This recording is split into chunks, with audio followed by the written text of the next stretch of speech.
Hey, good morning. Good morning. It is Tune Up Tuesday. It is Tune Up Tuesday, honey. When you come in here, what do? We tune in to tune up to tune out. Oh, wow. We do what? We tune in to tune up and to tune out. Wow, it is so good to be with you this morning. I have not done a Tune Up Tuesday in quite some time, but I thought and Spirit led me to come to you this week just to ensure that the great exchange, the period that we're going through, or the theme that we're going through this Lenten season, that we still communicate. Although we teach the lesson on Thursday, I wanted to come in to reiterate the importance of the practices we put in place for the week. And I know on last Thursday, I put the practice of prayer and fasting in your ear. And prayerfully, it took a hold. If it wasn't but one or two of you, and you decided to take up the fasting and the praying for this week, I want to say, God smiles on you. And I believe the week before that, we talked about journaling. There we are. There are airplanes. Last week we talked about journaling and how journaling causes healing. And so I just wanted to come to you on a Tune-Up Tuesday to reiterate our practices and to let you know that we're still in the game. We're still in the game. It is almost Easter. And Lenten season, I know, is for 40 days, but I believe it's 46 days. But I believe that Lent is every day. Lenten season is every day. Every day, we want to be willing to exchange our personal stuff. Past, present, we're not concerned too much about future, but in order for us to get to that point, we have to deal with some of our past issues. We have to be present in these issues, and we want to ensure that we come out successfully, we come out prayerfully, we come out willing to exchange. If we learn nothing else, if we're willing to give it up, if we're willing to give it over, if we're willing to allow God, if we trust God enough, if we trust Jesus enough, Jesus' teachings, if we trust the Holy Spirit enough, we will make it through. We will be triumphant at the end of our journey. And so what is this? It is Tune Up Tuesday. And what do? We come here to tune in, to tune up, to tune out. We're tuning in. You and I are having this conversation. You have tuned in. So what are we tuning up? We're always tuning up those things that we need to be more mindful of. And so it's always going to be something positive thought, word, or deed. And what are we tuning out? We're tuning out the thing that is keeping us separate, or the thing that has built a wedge between us hearing, feeling, understanding, and applying. And so we want to tune those things out. Those are those negative pieces or those distractions that come in and try and capture our hearing, our speech, And this is what we came here to do on Tune Up Tuesday. All right, so what are we here to tune up? We're here to tune up what? Our authority. What are we tuning out? Our doubt. We spoke about that on Thursday. How doubt can be your authority hacker. Doubt can be your authority hacker. Because when you begin to doubt, what happens? I showed you how Moses says, well, how are they going to believe me? If I have the speech impediment, how are they going to believe me? How are they going to trust me? How am I positioned? How am I fashioned? How am I blessed to do this skill if I have this issue or if I have this concern? And God says, I didn't ask you about what the issue you thought you had. I already had a solution for you. I just asked you to go. So doubt is always in position to try and hack, there's that word, hack your authority. What do you have the authority to do? Everything. Why? Because Jesus said, Greater works will you do if you believe. That means your faith makes you whole to perform the duties that God has purposed you for. What are you purposed to do? Love, be kind, be gentle, have self-control. To do what? Be wise, to be understanding, to have discernment. To do what? Treat everyone as though you would want to be treated. And not only that, you are here to be a messenger. You're here to be an ambassador. You are here in this space to perform the duties of God. You are here to bring heaven to earth. That's why you're here. And so what we're tuning out, we're going to tune out doubt. And we're going to tune up our authority. And so when I used the word hacker on Thursday, I thought about it. I said, well, let's go back and think about what a hacker is. And so I did a little Google search, and the Google search said that there's 3 types of hackers. There's a black hat hacker, a white hat hacker, and a gray hat hacker.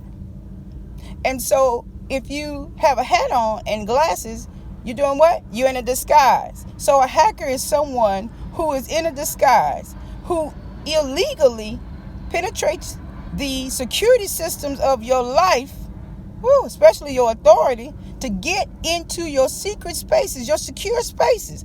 That is what doubt does to your authority. It comes in and it hacks, hidden in plain sight, hat on, glasses on, masks on. You can't identify it, but it could be sitting right next to you. Could be in plain sight. Something you read, something you heard, something. It could have been a song. It could have been a TV show. It doesn't matter. It could be those voices that play in the back of your mind. But it's more so the spirits that you have the authority to tread over. Remember, we talked about the scorpion and the serpent, which are what? Characterized as those spirits that's trying to do what? Hack your authority. They come in and try and remind you of your past. Come in and try and remind you of the things that you may have done. Come in and try and remind you of, some of those things that you haven't forgiven yourself for. That is a hacker. Those are hackers. Now, the black hat hacker, it says that's illegal. They don't even have permission to come in and do what? Get past your security system. What's your security system? Your authority, your dominion, your power. That's your security system. But doubt, in its illegal form, it comes in and disguise. And you say, well, how did that get here? Just like the disciples, they tried to perform a duty. And because there was a question of their faith, because that's what doubt is, a mistrust, a question of a truth, and it automatically did what? It took them out. It took them off of their authority. It took them out of their authority. They began to question now, am I really supposed to be doing this? Am I in the space that I'm supposed to be in? Is this my purpose? Is this the job for me? Is this the school for me? Am I in the right relationships? So now a black hat hacker will come in and cause you to question your own truths. That's what doubt is. Doubt is the black hat hacker. Then they said there's a white hat hacker, which can do the same thing as the black hat. However, it has permission. You say, oh, okay. So if it has permission, it gives you the insight to how the illegal was able to get in. Oh my goodness. It gives you an insight over the situation, and it shows you how it was able to get in. And then the gray hat hacker can do both what the white and the black hat hackers can do. However, here's the key. It's not giving permission either. But what it does is it also tells the administrator, hey, I got in here. So you have to be careful of those things too that could be in the gray area in your lives. Those are the gray areas in your lives where you say, oh, if I just go over here, it may not cause any problem, or if I just do this again, and especially in our Lenten season when we're trying to give up doubt, if you play around and you tinker with it, what will it do? It will go in and then show you, hey, if you come over here playing with this little game over here, you're going to get hacked. So what are our white hat hackers? What do they look like? Again, this can be found on the internet. But I'm going to show you what our white hat hackers look like. You can find that in Proverbs 2:10 and 11. It says, when wisdom entereth into thine heart, and knowledge is pleasant unto thy soul, discretion shall preserve thee. Understanding shall keep thee. So what are our white hat hackers? Wisdom, knowledge, discretion, and understanding. Understanding is going to keep you. Discretion is going to preserve you. Knowledge is going to be pleasant to your soul. But wisdom is going to enter into your heart. Hey, that's what's going to do what? Shore up your authority. Shore up your authority. So, honey, I hope we tuned up today. We're tuning out doubt. Why? Because we have the white hat hackers on our side. You know why? Because when wisdom enters into your heart, when knowledge is pleasant to your soul, discernment shall preserve you, and understanding shall keep you. It will illuminate. It will cause authority to shine. It will cause authority to be strengthened. It will cause your faith not to wane. You will be stronger than ever. You will have dominion and power, and you will do exactly what you were purposed to do. Love, live, smile, laugh, to bring heaven here on earth. All right. Remember, we're supposed to pray and fast until Thursday. We'll come up with a new one. But here's something that I want you to hear. This is your meditation for today. Believing in the universal presence is powerful good.